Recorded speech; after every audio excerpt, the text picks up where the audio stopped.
Yo, what is going on YouTube? Welcome back to episode 105 of the Casual Weebs podcast. Insane week. We have to dive right into it. Witch Hat. I mean, what is the animation of this anime? It is so unbelievably insane. I honestly was tweaking watching this episode. Like, I thought it was so clean, so smooth, so nice. The art is also just delivering. Like, this episode really kind of surprised me with just how shocking it was, how insane it was.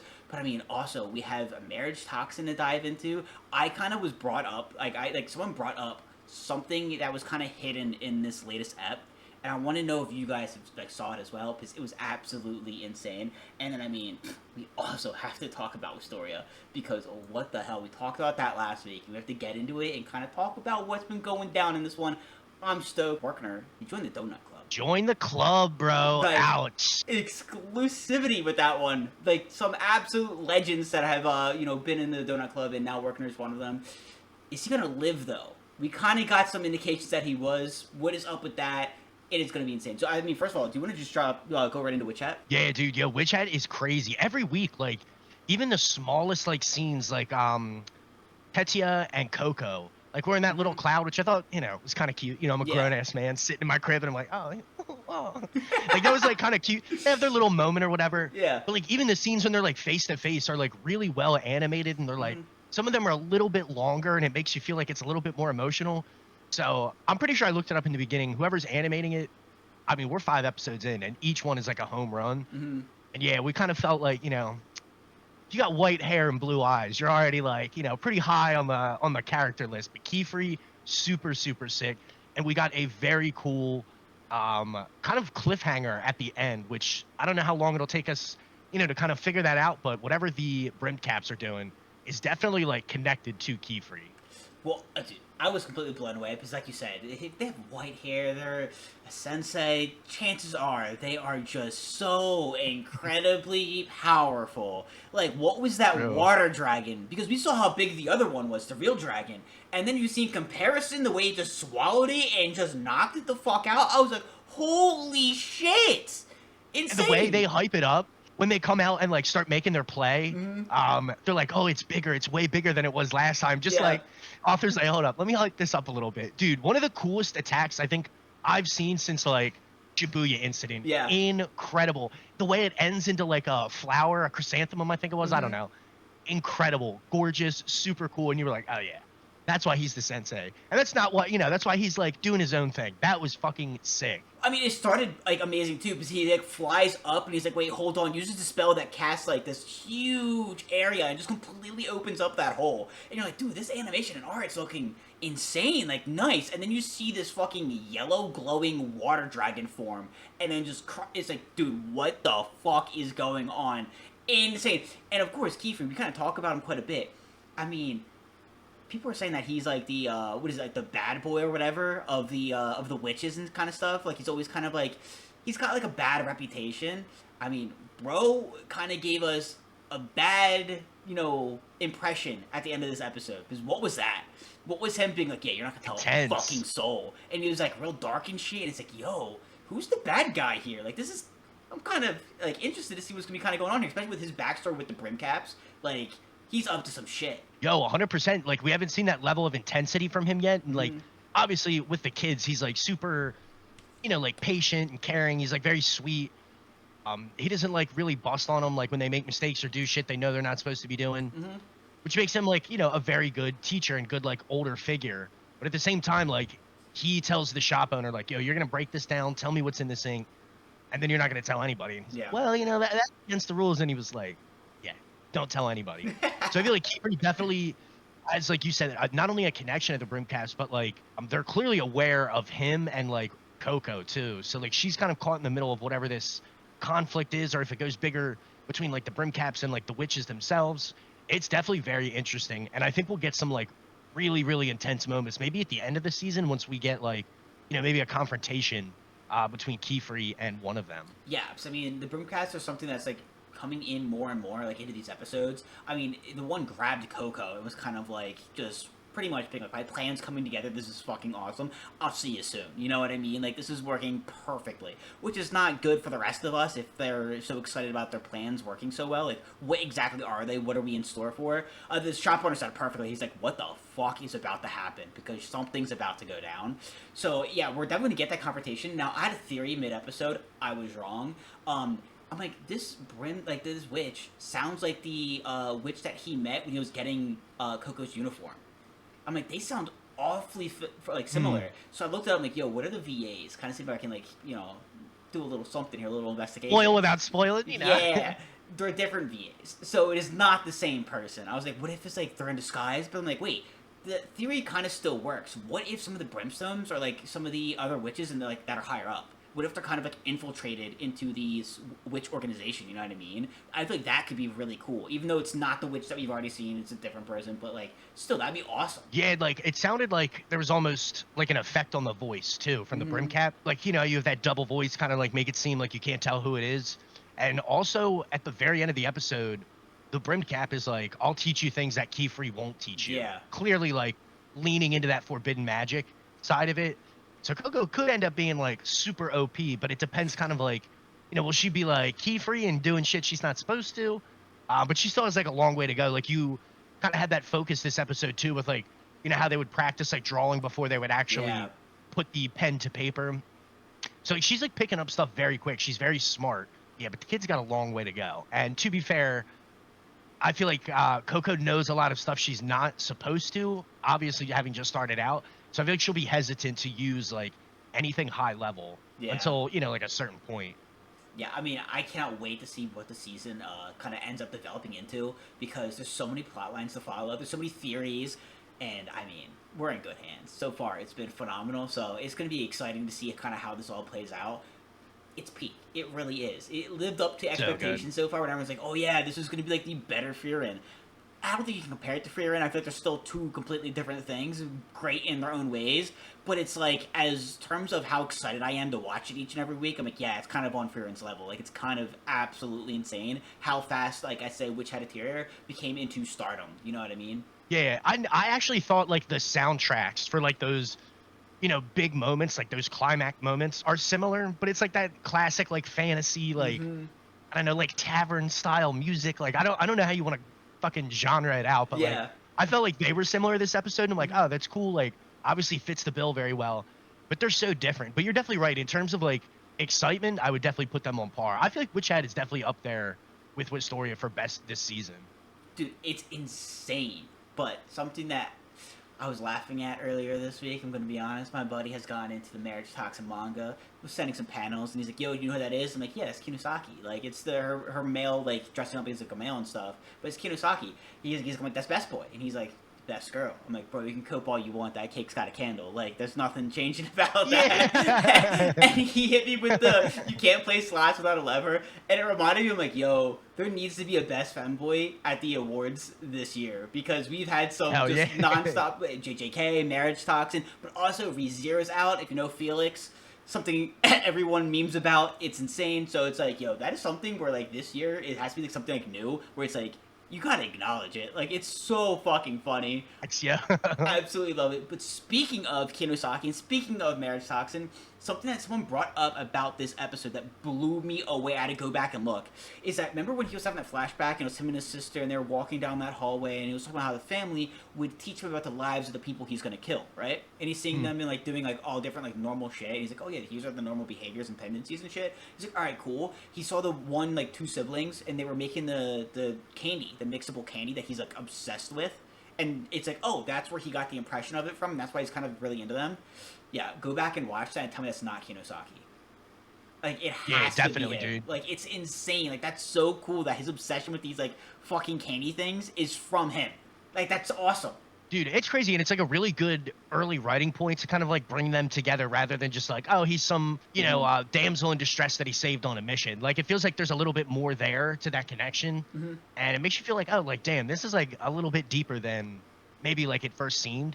I love Kinosaki. I think her character, however you wanna cut that, I think is really good. I want to know more about the masters. Like, the water master ended up kind of being like sick, and I guess they're not supposed to fight. But obviously, if you run into a scenario where like, one's trying to kill a client and somebody's trying to protect one, they're gonna do what they have to do to make that money. And like, she did try to negotiate with Jero or Jero, however you say that. Yeah. So like, I feel like that'll be something they kind of like run into more too, like the other families. Well, that was something I was hinting, I think, at the end of the episode. It was like, next episode, and here's the title, and it's a different master. So exactly like you were saying, it seems like we are going to go through and meet all of the masters pretty quickly. It seems like he's going to ignore his father's advice, which is, hey, don't fight a fucking master, and if you're going to do it, don't do it for anything less than $5 billion. And he's just doing this shit for free. Just for the love of the game. Just for the wifeys, bro. For a date, bro. Yeah, for the wife. You gotta love it, dude. He's literally like on his own mission, which kind of defies like all the family rules and all these like assassin rules the families are bound to. But I think that's one of the things that makes it great, and it also makes the other people in this like underworld like, yo, what the fuck are you doing, dude? Like, yeah.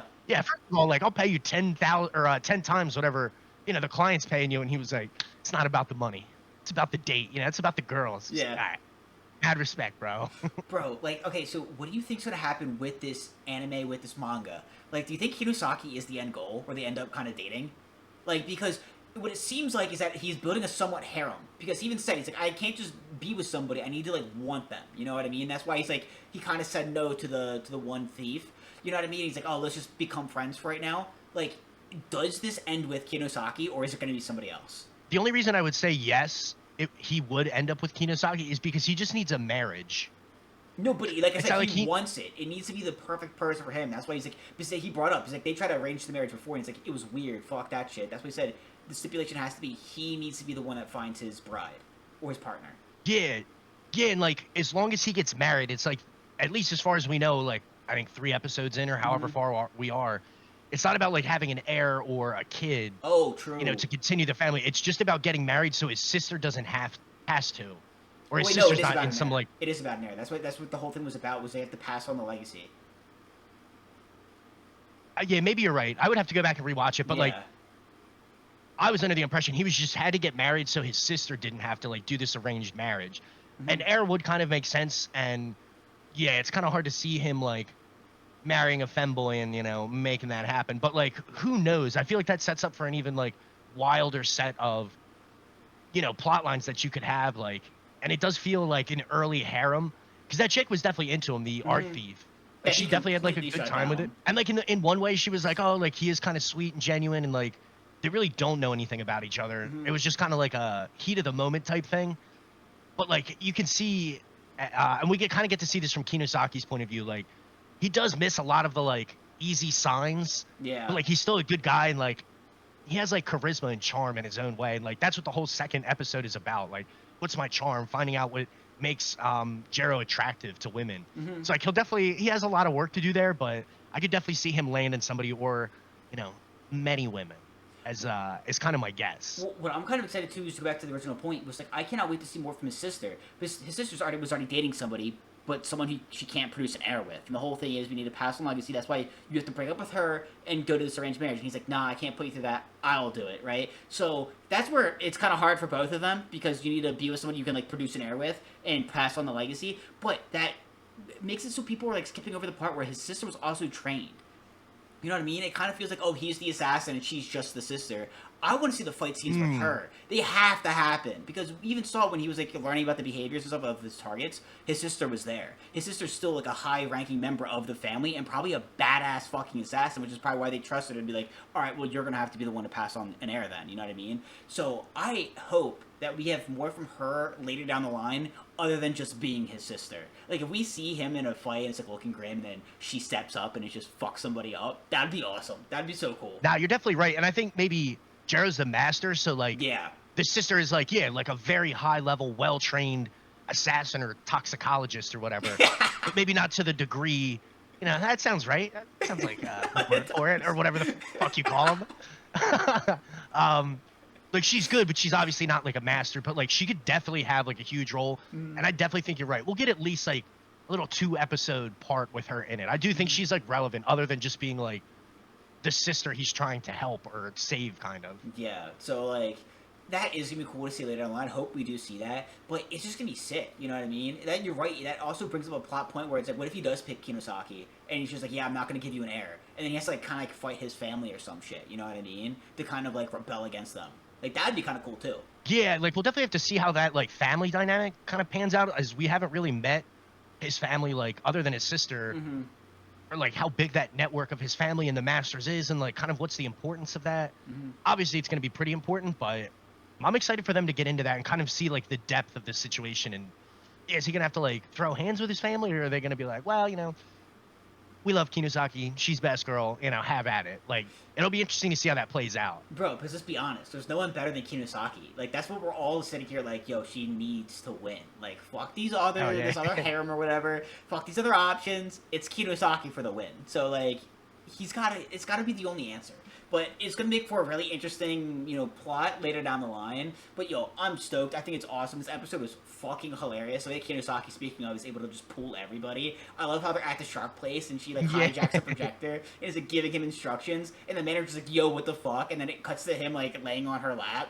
And then the other coworker's like, "Yo, what are you guys doing?" And then it cuts to her. And it's like, "Yo, she's pulling everybody." Like, relax. So Kinosaki, fucking funny. the ultimate Riz, dude. Yeah. Ultimate Riz. Dude, it was so good, and I love how like that's the place that they went to. Like this, you have sharks on your heads and stuff like that. Like it just the whole thing was just so goofy, bro. I loved it. And it was set up perfectly because it's like a kind of a goofy date and like something definitely out of Jiro's element. Mm-hmm. And even Kinosaki's like, fuck, this is like definitely not something we would have practiced or been like expecting. But he, after he like warms up and breaks the ice, he is like kind of funny. He's charming. Like he does have a good heart and he is in it for the right reasons. And I think Kinosaki does admire that. And she kind of likes like watching his development, even though she's like helping him and frustrated at times. I think she does kind of appreciate it. Well, what I kind of love too is that it was actually revealed and showed that her brother actually got better. You know what I mean? I thought that was a lie at first. You know what I mean? Because like we got like the panel, like when we got the pictures of like the flashback of like, oh yeah, my brother's in the hospital. And it was like very vague. It was like, yo, this could absolutely be a lie, right? So there wasn't like any details. But they're just like, yo, like he's a great fucking guy. Like here's a picture of my brother. He's like, he's doing better. He got the operation. He helped pay for it. You know what I mean? Like it was just like, yo, that was like one of those things where it kind of came full circle in a way where it's like, I'm glad they added that detail because it was really like warming to know. You know what I mean? That like her brother's doing well now. Yeah, I did really like that scene. He's sending her selfies every day. And of course, like every fucking male on the planet does. He takes like a bunch of goofy photos and like, it was like very genuine. It was like kind of heartfelt. So you're right. That was a really nice touch. Bro, I cannot wait for more of this. It's so good. So far, the first person we met for his quote-unquote harem, she was awesome. She was so fucking funny. Like, that was great. And it was just so good. So I cannot wait to see what it's going to be like moving down the line. I think the fights are going to continue to just be badass and be awesome. Because, again, it seems like we're getting in and, messing with all of the masters. Like, that's going to be absolutely insane. We're about to meet another one when it drops tomorrow, which is going to be looking forward to it for sure. But it seems like it's going to be exciting. It's going to be a lot of fun. And Kinosaki is best girl. There's nothing you can change about it.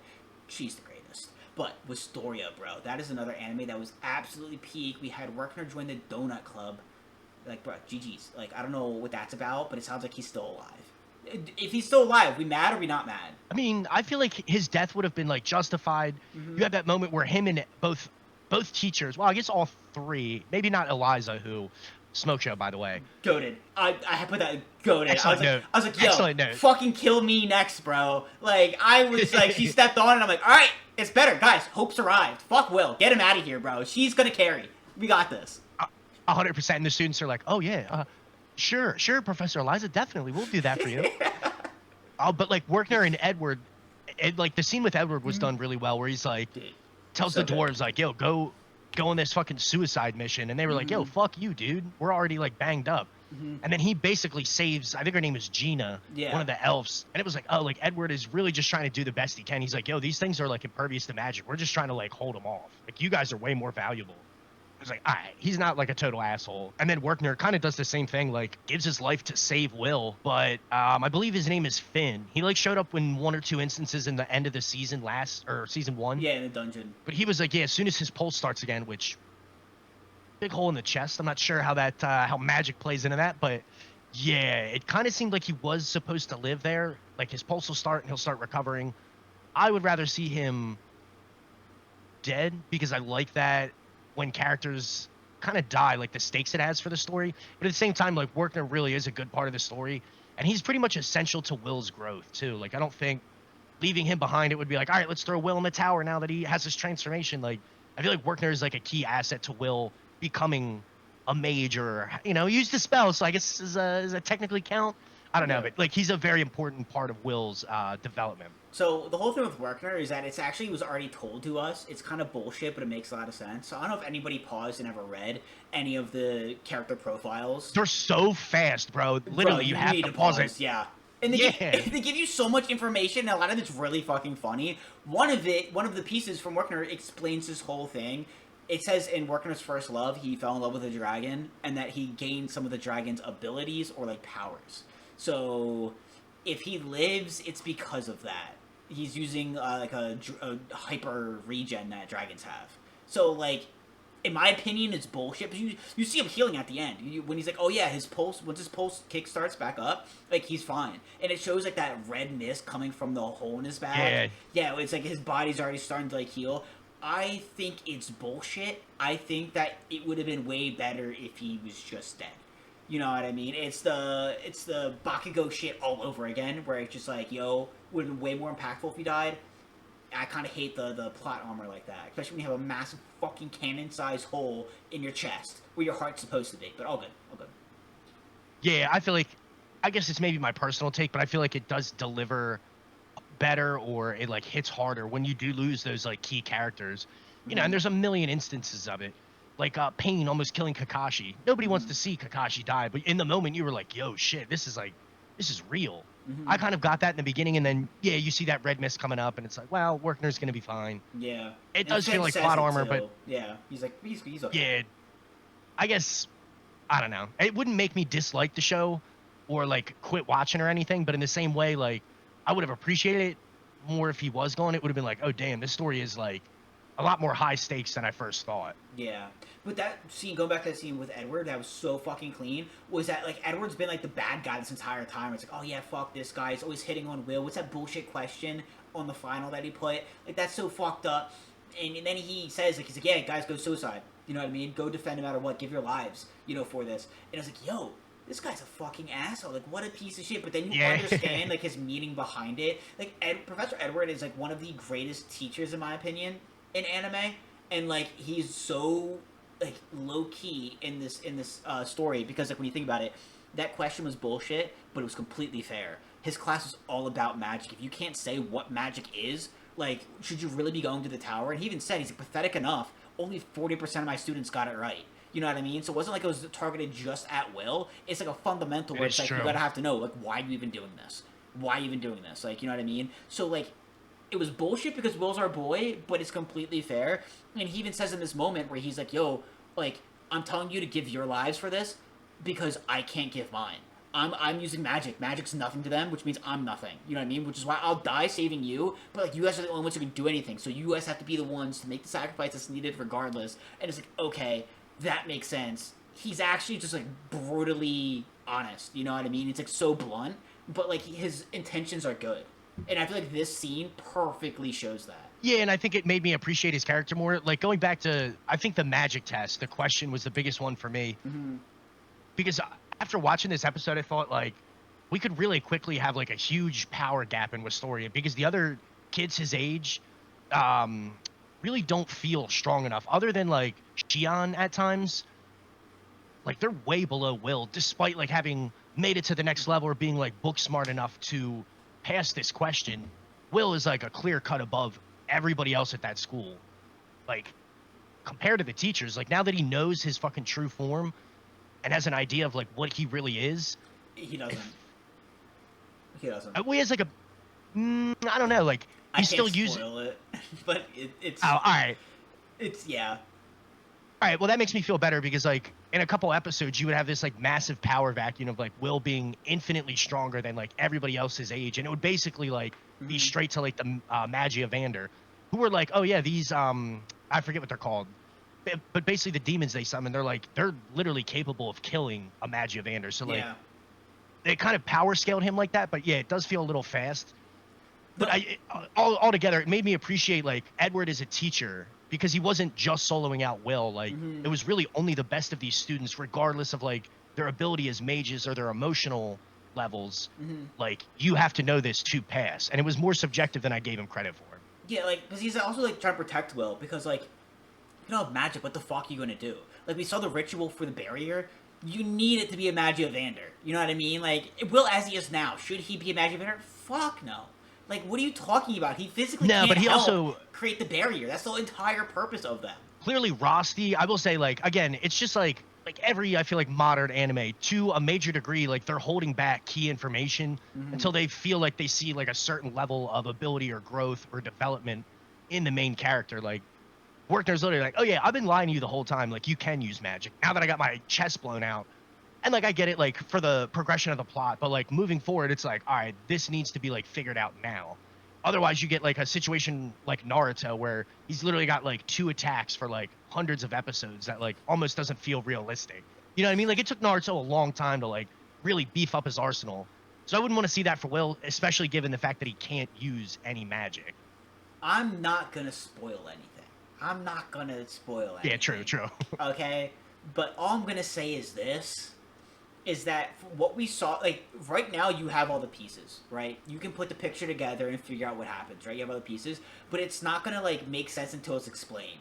Like, there is a lot to Will. Will is completely over-fucking powered. There's a lot of, like, stuff that went on that people don't realize from this episode, but I can't wait for them to explain it, because Will's power is fucking awesome. His magic is sick. It's not fuck-ass Courage. How's Courage gonna turn his hair white and make his hair long and give him, like, OP level strength and speed? You know what I mean? Like, Courage was the catalyst to, like, because they even talk about how, like, your magic is tied to your emotion. It's like that with every anime, pretty much. It's even in Witch Hat they talk about it. So, like, it was kind of, like, used to kind of make him, like, get out of that rut.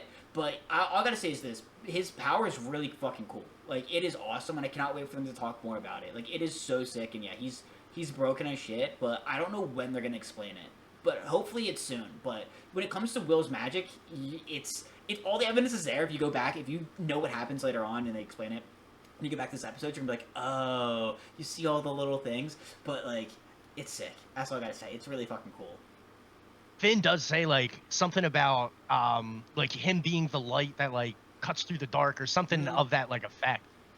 And then given, like, you know, his ability and kind of, like, the visuals of it, I would say, like, to that degree, like, it represents light or something. But I was definitely rolling my eyes when he's like, it's Courage. I'm like, all right, come the fuck on, dude. Yeah. Like, don't give me that. And then, like, I think it's Finn, like, he's probably, like, in the background when he's transforming, like, actually saying the name of the spell, like, it pops up real quick. He's like, Courage, yeah, all right, Will, yeah. You got it, Courage. you got it, Stick. Good job, buddy. I was dying. They just quick, like, flashed the name of, like, a spell, which I'm assuming was for Will. Yeah. But I was like, Will didn't say that. I see what you're doing here, Finn. And, like, I'd like to know more about Finn, too, because, like, Finn and Rosti and obviously Werkner and even Edward, to a lesser effect, were not the characters we've been presented or, like, their personalities have shown up till, whatever, 16, 17 episodes, however far we are into the show. So, very good writing. Definitely has you on your toes. And, like, as, like, a anime only, it'll be cool to see how, like, Will kind of navigates this. Because moving forward, I would be like, all right, so y'all kind of bullshitted me. I can use fucking magic. But, like you said, they're not just going to, like, dump everything on him. What are they, like, 15, probably? Like, every anime? 15, 16? Probably. Like, he's not there yet. Also, Elfaria, she was ready to throw hands with, whatever the fucking guy's name is, Arthur Old Man or Old King? Arthur Old King? Bro, I got in trouble because my buddy, he got into the manga. I'm waiting until after the season to get into the manga. Because I've already got enough spoilers, so might as well catch up, you know what I mean? But, like, I wanted to wait until after the season to get into it. He is a huge Elfaria fan, and I'm like, bro, she just sits in a tower and does fucking nothing, bro. And he's like, you just wait. You just fucking wait. Oh. She is her, and she proves it most. So I'm hyped to see Elfaria move forward, and I feel like we got a little taste of it this episode because, like, yeah, like, what was that? She's been like looking out the window, like, oh my god, my Will. Like, I can't wait for him to see him. And so, but like this episode, she was like a beat. It was like she was like, yo, I'm gonna get out. I'll fuck you all up. Like, I'm getting out of here. Like that scene where she made the and entire nobody said room, anything. Yeah, They're she made like, the entire room frozen, and they're like, ah, shit. Like, all right, hold up, her Will's in trouble. Like, let's not fuck with her, or we're gonna lose a limb. Like, you know what I mean? Like, so I cannot wait to see her moving forward. What I gotta say is this anime is really fucking good. The writing moving forward is absolutely insane from what I heard. It's gonna be absolutely crazy, and it's gonna be amazing. I wish you the best of luck after the season, not to hold yourself back from getting into the manga, because like it really is that amazing. There's a lot of material too in the manga, which is nice, but like dude, I cannot wait. Like, it's this season's just so good. I cannot wait to learn more about the Magia of Anger. I cannot wait to learn more about the celestial holy thing that they're like fighting. You know what I mean? That like they don't want to come down and destroy the world. From what I know from Will's powers, that's fucking insane, and I cannot wait to get more into that. Like, there's so much more. It's like we're a season and a half, kind of. You know what I mean? And it's like we're just scratching the surface. It's not even like we didn't even dent it in the slightest. So I'm hyped. I hope moving forward though we do have more actual consequences and like losing people, because I feel like that would be dope, and that would be the one thing that makes this just fucking incredible. Just peak. Yeah, I also really like that. Like, it feels like this will be like a longer running anime, and like I guess that number looks different to different people, but like this will be like multiple seasons. You know, maybe I want to say like ReZero and Reincarnated as a Slime. Like, you'll see animes like Isekais bang out 4 seasons like nothing. Yeah. Like Wistoria feels like it could be like on that level, like 4 or 5 seasons. I don't know how many chapters are in the manga or how much like source material there is, but like you said, you know, we're almost in the middle of the 2nd season, and we really only touched the surface to a lot of these plot points. So I'm really excited, and just like Witch Hat, this is the anime that literally delivers every week. Animation, story, great action. Wistoria is even more peak than it was in season 1, and that had us like right from the beginning, honestly. Yeah. So Wistoria has 63 chapters, and it drops monthly. That's true. We did talk about that last week. So like the chapters are a good bit longer, but I guess that's peak. Like normal. Like, listen, especially if you're not like into manga and you haven't like gone into it, if you read the manga, it's like watching the anime. Like, the art is very, very good, and I honestly prefer that with these longer releases. You know what I mean? Because that way it's hard to like fall behind. The art's always really, really good, so it just looks so amazing to like look at. You know what I mean? It's super easy to read, but the quality is top notch. But yeah, it is a bit slower moving, so I feel like we're gonna have enough material for 3 seasons already. But, you know, by the time 3rd season drops, maybe we'll have the 4th. I feel like we have a good amount, you know, like, of content. You know, I feel like we have a good, bright future for this anime. Like, it's going to be around for a while.